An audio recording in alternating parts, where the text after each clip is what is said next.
Welcome back to Race Support, everyone. We have just finished the United States Grand Prix in Austin, Texas for the first time since 2019, and it may have had some implications for the championship this year. So let's get stuck straight in. Firstly, apologies for the microphone quality again. I am again travelling. I'm stuck on my laptop in a hotel room right now. But never mind that, the US Grand Prix has captivated me this evening.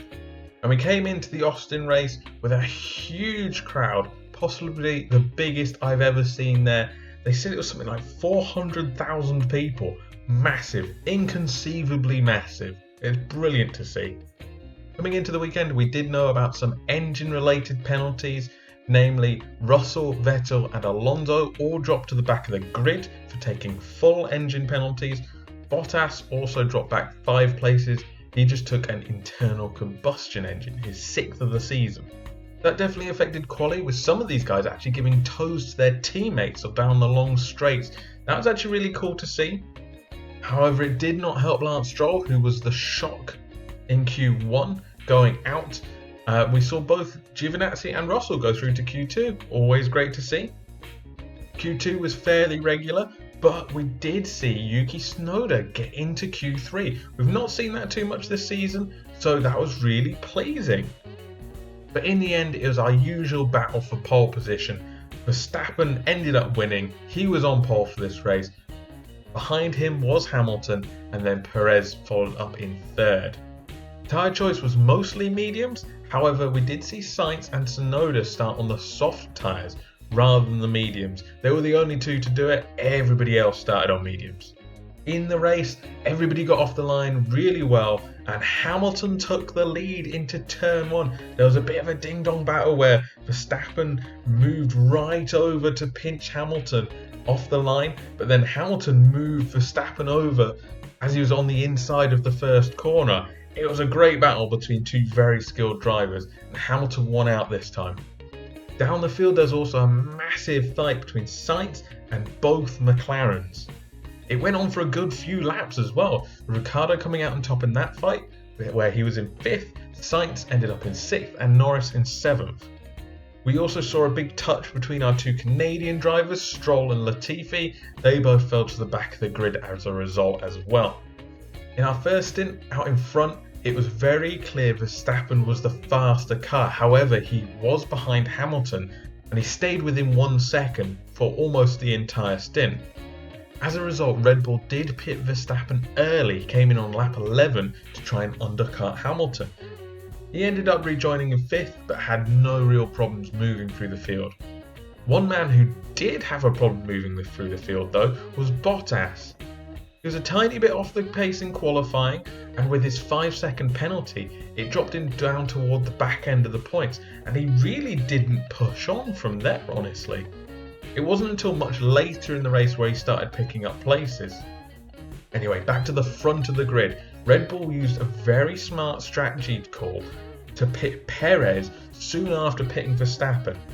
After all, Hamilton was caught in a Red Bull sandwich at this point, and now both Red Bulls were trying the undercut to force Hamilton's hand, to force him to come in early, otherwise he could lose both places. And of course this did work, Hamilton did pit and Verstappen took his lead back, Hamilton comes out in 2nd. From that point on, it was fairly quiet all up and down the grid until around lap 30. Verstappen came in for his 2nd stop. He stayed on the hard tyres. Perez also pitted at that time. Again, this double undercut manoeuvre trying to force Hamilton into stopping as well so that he doesn't lose places to both Verstappen and Perez. But Hamilton stayed out. He stayed out in the lead. He eventually came in for his 2nd stop on lap 38 and he came out behind Verstappen again. At this point, it was a straight race to the end between Verstappen and Hamilton. Verstappen had the track position. He was out in 1st place, but Hamilton had the fresher tyres. It was an intriguing battle, and I think there was about 8 seconds between them when that fight started.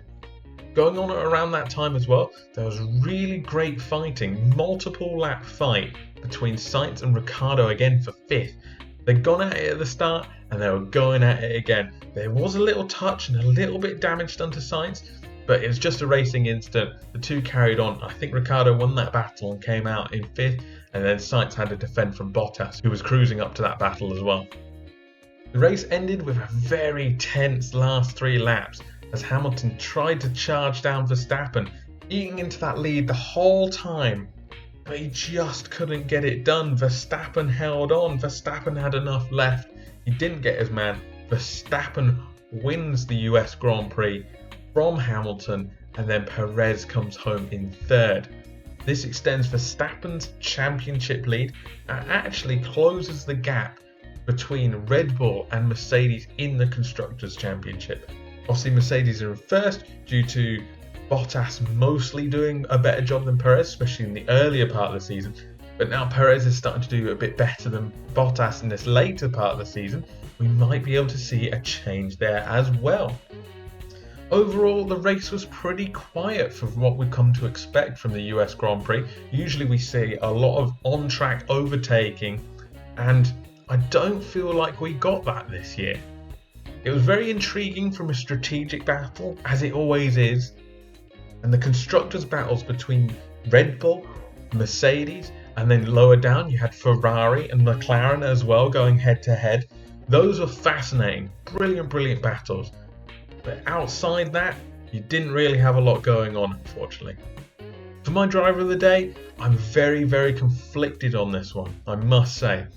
Verstappen did an amazing job. He didn't lose his head when Hamilton overtook him. He just did his job. He knew he was faster and he got the win. That's the most important thing.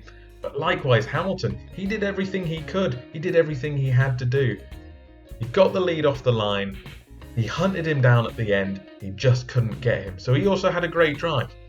But then you have other people further down the field, like Charles Leclerc. Pretty anonymous, but he came away with 4th place. He was in a league of his own when it came to the other Ferrari and the 2 McLarens. But you could also give it to Ricciardo as well, who had brilliant battles with Sainz and came out on top both times. So I'm really conflicted on this one. I think I'll give it to Verstappen.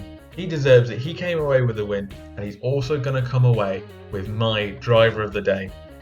What did you guys think of the race? Did you see anything that I might have missed? Let me know in the comments, and I'll catch you in the next one. Thank you so much for watching that video. I really do appreciate the support. If you want to see more from me, I'm going to put a couple of extra videos on the left-hand side of the screen here for you. Just go ahead and click on one of those.